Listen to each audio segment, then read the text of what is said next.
I used to love my job. For 5 long years, I worked as a night watchman at a sprawling wind farm in the middle of rural Pennsylvania. The job wasn't glamorous, but it was simple, quiet, and allowed me plenty of alone time. My responsibilities included patrolling a 5-mile dirt road loop that connected a dozen massive wind turbines. Occasionally, I had to check the locks on the turbines' access doors and report any issues. Other than that, my nights were spent in peaceful solitude. I would bring books, a portable DVD player, or even my sketchpad to pass the time. The routine was comforting. I would arrive at 9 o'clock in the evening, exchange a few words with the day shift watchman, and then settle into my night. The isolation was never an issue. I liked being alone, out there surrounded by fields and dense forest. The silence was a welcome reprieve from the noise of the world. The turbines stood like silent sentinels under the night sky, their giant blades spinning steadily in the wind. Occasionally I'd see deer grazing along the roadside or hear the distant howl of coyotes. It was rare for anything unusual to happen, and I liked it that way. But the night I'm about to tell you about, it wasn't like any other. It's a night that haunts me to this day, and I've never set foot in those fields since. Sometimes when I close my eyes, I still see it. That thing that chased me through the dark. Its red eyes bore into my mind like a hot brand, and its guttural howls echo in my ears no matter how many years have passed. I haven't told many people about that night, but I'm telling you now, hoping it will ease the weight on my chest. You may think I'm crazy by the end of this story, but I swear on my life every word is true. It started like any other shift. I was running a bit late that night, which wasn't like me. I pride myself on punctuality, but something had nagged at the back of my mind all evening. I couldn't put my finger on it, but there was this feeling, this creeping unease, that followed me from the moment I left my house. I arrived just in time to relieve the day shift watchman, a guy named Greg. He looked tired as usual and didn't have much to report. Saw a couple of deer near Turbine 8, he said with a yawn. That's about it. Quiet day. I nodded and wished him a good night as he drove off, leaving me alone in the stillness. The first round of patrols was uneventful. Twilight had faded into full darkness, and thick clouds were rolling in overhead. A storm was brewing. I could smell the rain in the air, and the wind had picked up, rustling the leaves in the surrounding forest. As I drove my jeep along the dirt road, the headlights cut through the gloom, illuminating the towering silhouettes of the wind turbines. Their blades spun lazily, creaking faintly in the wind. By the time I finished my first round, I was already feeling the effects of a long day. I parked the jeep near the main building and pulled out my portable DVD player. Tonight's choice was an old favorite Die Hard. The storm hadn't started yet, but the rumble of distant thunder was a fitting backdrop as I settled in to watch Bruce Willis crawl through ventilation ducts. About halfway through the movie, I must have dozed off. When I woke up, the credits were rolling, and the clock on the dashboard read midnight. Damn, I muttered, realizing I'd missed my second round. Groggy and annoyed with myself, I started the jeep and prepared to head out. That's when I noticed the blinking light on the dashboard low fuel. Shit, I cursed under my breath, remembering that I'd forgotten to fill up on my way home the previous morning. I hadn't thought about it all day, and now it was too late to do anything about it. I considered making a quick trip to the gas station, which was only 2 miles away, but my boss was known for his surprise inspections. If he caught me leaving the site, I'd be out of a job faster than you could say wind farm. So I decided to risk it. I've got enough to make it through the night, I told myself, though I wasn't entirely sure. The second round was uneventful, though my eyes kept drifting to the fuel gauge as I drove. The needle was dangerously close to empty, but I convinced myself it would be fine. The rain started halfway through the round, a light drizzle that quickly escalated into a downpour. By the time I returned to the main building, the storm was in full swing. The rain pounded against the windshield like marbles, and the wind howled through the trees. My defroster was barely working, and the windows kept fogging up, making it harder to see. At around 2 o'clock in the morning, I set out for my fourth round. The rain was relentless, creating rivers of mud along the dirt road. Puddles the size of small ponds had formed in the low-lying areas, and the jeep splashed through them with a heavy spray. I drove at a crawl, the windshield wipers struggling to keep up with the deluge. I was about halfway through the round, near Turbine 5, when it happened. The engine sputtered and died. No, I muttered, turning the key in the ignition. The jeep groaned and whined but refused to start. The gas gauge needle was pinned to empty. I sat there for a moment, staring at the dashboard in disbelief. You've got to be kidding me. I weighed my options. I could stay in the jeep and wait out the storm, hoping the day shift watchman would find me in the morning, or I could try to make the trek back to the main building on foot. It was at least 2.5 miles away, and the rain was coming down so hard I could barely see beyond the hood of the jeep. My flashlight was in the glove compartment, along with a handgun I kept for emergencies. Most of the wildlife in the area was harmless, but we occasionally got black bears or coyotes wandering through. I opened the glove compartment and stared at the gun for a long moment. After some deliberation, I decided to leave it behind. I'd never had to use it before, and I figured I wouldn't need it tonight. Besides, the idea of carrying a loaded gun through a storm didn't sit well with me. I grabbed the flashlight, pulled on my hood, and stepped out into the rain. The puddle around the jeep was deeper than I expected, and water seeped into my shoes as soon as I stepped down. Great start, I muttered, sloshing my way to dry ground. The flashlight beam cut through the rain, illuminating the muddy road ahead.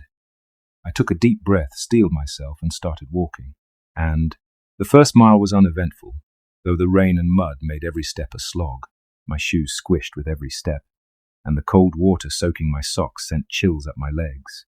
The storm was starting to let up, but the wind still howled through the trees, creating an eerie symphony of creaks and groans. The only light came from the flashlight and the faint glow of the moon breaking through the thinning clouds. I was about halfway through the second mile when I first heard it. A faint squelch behind me, like a footstep in the mud. I froze, spinning around with the flashlight. The beam swept across the trees, revealing nothing but swaying branches and shifting shadows. My heart was pounding in my chest as I stood there, straining my ears for any sound over the wind. After a few moments of silence, I convinced myself it was nothing. Probably just an animal, I thought, and continued walking. But the unease didn't go away. Every so often, I would hear another footstep, always behind me, always just faint enough to make me doubt my own ears. The flashlight beam caught the glint of eyes in the trees, deer, raccoons, maybe even owls, but none of them made a sound. It was as if the entire forest was holding its breath, watching me. Then I saw them. 2 glowing red eyes high above the ground, staring at me from between the trees. They were massive, easily 8 feet off the ground, and they didn't blink. My breath caught in my throat as I froze, the flashlight trembling in my hand. For a moment I thought I was imagining it, but then the eyes moved closer. Panic took over. I turned and ran as fast as I could, the flashlight beam bouncing wildly in front of me. My breath came in ragged gasps, and the mud sucked at my feet with every step. The sound of heavy footfalls thundered behind me, growing louder with every second. Whatever was chasing me was big, and it was fast. Then, like a beacon of hope, I saw the silhouette of Turbine 6 looming ahead. I knew there was an access door at the base, secured with a keypad lock. If I could just get inside, I'd be safe, or at least safer than I was out here. Summoning every ounce of strength, I sprinted toward the turbine, my legs burning with the effort. The door loomed in front of me, and I punched in the access code with trembling fingers. The keypad beeped, and I yanked the heavy door open just as the creature's footsteps thundered behind me. I slipped inside and slammed the door shut, throwing the bolt into place. But just as the door latched, something slammed into it with a deafening crash. I stumbled back, my heart hammering in my chest. The creature was outside, pounding on the metal door with a force that shook the entire structure. And then I saw them fingers. Massive hairy fingers with claws as long as kitchen knives prying at the edge of the door. The sight of those fingers sent a cold wave of terror down my spine. They were massive, the size of bratwurst, covered in matted brown hair and tipped with jagged claws that scraped against the metal door with a teeth-grating screech. I couldn't move, couldn't think, couldn't breathe. All I could do was stare as the claws tried to wedge themselves into the narrow gap between the door and the frame. And then came the sound, a guttural, bone-rattling howl that seemed to shake the very air around me. It wasn't the cry of any animal I'd ever heard. It was something deeper, more primal, filled with rage and hunger. The creature wasn't giving up. I threw my weight against the door, straining every muscle in my body to push it shut.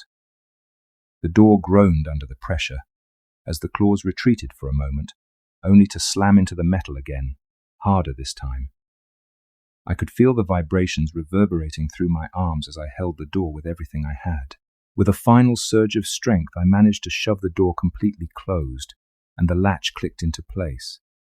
I collapsed to the floor, gasping for air, my chest heaving as adrenaline coursed through my veins.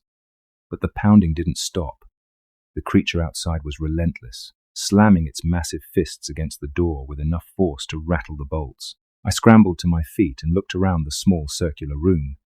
It was a tight, featureless space, no more than 10 feet across, with a single ladder bolted to the wall that led upward into the turbine's interior. My eyes locked onto the ladder, and a terrible realization hit me. If the door gave way, there was nowhere else to go. The pounding grew louder, more insistent. The door wouldn't hold forever. My mind raced as I considered my options. I could wait here and hope the door held, or I could climb. Climbing seemed like a death sentence. The ladder stretched upward into darkness, disappearing into the generator housing high above.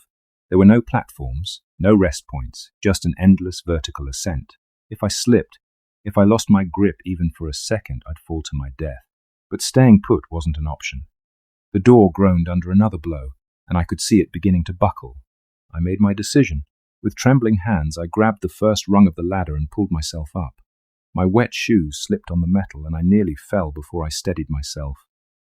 "One step at a time," I whispered, trying to calm my racing heart. Just one step at a time. The ladder creaked under my weight as I climbed higher and higher. The pounding on the door continued below, each impact echoing up the hollow shaft like a drumbeat. I tried not to think about it, focusing instead on the rungs in front of me. My arms ached, my legs burned, and my breathing grew ragged as the effort took its toll. I paused to catch my breath, hooking one arm through the ladder to keep myself steady. That's when I made the mistake of looking down. The sight nearly made me lose my grip.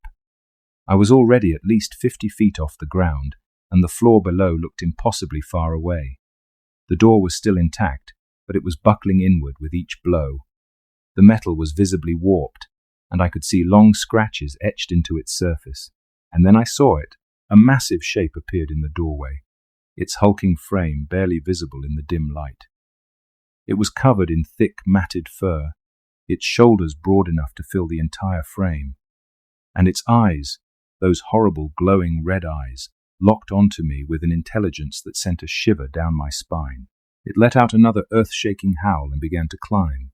My stomach dropped as I realized what was happening. The creature wasn't trying to break down the door anymore. It was following me. I climbed faster, my arms and legs screaming in protest. Every muscle in my body begged me to stop, but I couldn't. I wouldn't. Not with that thing chasing me. The sound of its claws scraping against the metal ladder sent waves of panic through me. It was faster than I was, gaining ground with terrifying ease.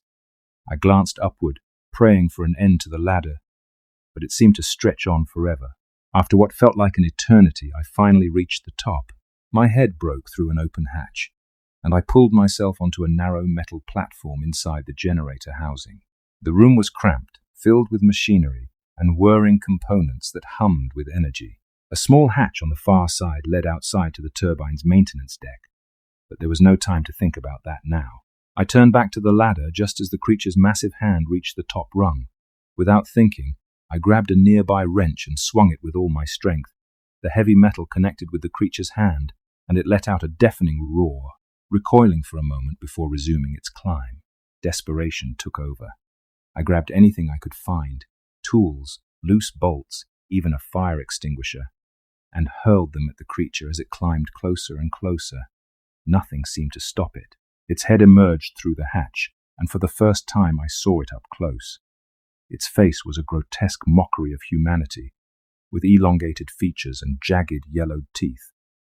Drool dripped from its snarling mouth, and its red eyes burned with malevolent intelligence. It lunged for me, and I barely managed to dodge, scrambling across the platform toward the maintenance hatch. I fumbled with the latch, my hands slick with sweat and rain, as the creature pulled itself onto the platform. The hatch finally gave way, and I tumbled onto the maintenance deck outside. The wind hit me like a freight train, nearly knocking me off my feet. The platform swayed beneath me as the turbine blades whooshed by just a few feet away, slicing through the air with a deafening roar. I turned to see the creature forcing its way through the hatch, its massive frame barely fitting through the narrow opening. There was nowhere left to run. The creature stepped onto the platform, its claws scraping against the metal. I backed away, my heart pounding in my chest. The safety line hooked to my harness was the only thing keeping me from plummeting to the ground below. But even that felt like a flimsy lifeline against the monstrous figure advancing toward me. It let out a low, guttural growl, its red eyes locked onto mine. The wind whipped around us, howling through the turbine blades like a chorus of ghosts, and then, with a sudden burst of strength, I unhooked my safety line and hurled myself to the side, narrowly avoiding the creature's outstretched claws. It lunged after me, its massive weight throwing the platform into a violent sway. I reached for the control panel near the edge of the platform, my fingers fumbling for the emergency shutdown button. If I could stop the turbine blades, I might have a chance to climb down and escape, but the creature was faster. It grabbed me by the arm, its claws digging into my flesh. I screamed as pain shot through my body, kicking and struggling against its iron grip. In a final act of desperation, I grabbed the safety line still dangling from my harness and swung it like a whip, catching the creature across the face. It howled in pain, releasing me just long enough for me to hit the emergency button. The turbine blades groaned to a stop and the platform steadied beneath me. But the creature wasn't done. It lunged again, and I had nowhere left to go. Just as its claws reached for me, the platform gave a violent shudder. The weight of the creature had thrown the entire structure off balance, and the bolts securing it to the turbine began to give way. The last thing I remember is the deafening sound of metal tearing and the sickening sensation of falling. When I woke up, I was lying on the ground, surrounded by debris. The creature was gone, and the turbine was a smoking ruin. My boss found me a short while later, but I didn't have the words to explain what had happened. They said the fire was caused by a lightning strike. They said the creature I saw was just a bear, disoriented and scared. But I know the truth. I haven't been back to the wind farm since that night. I don't think I ever will.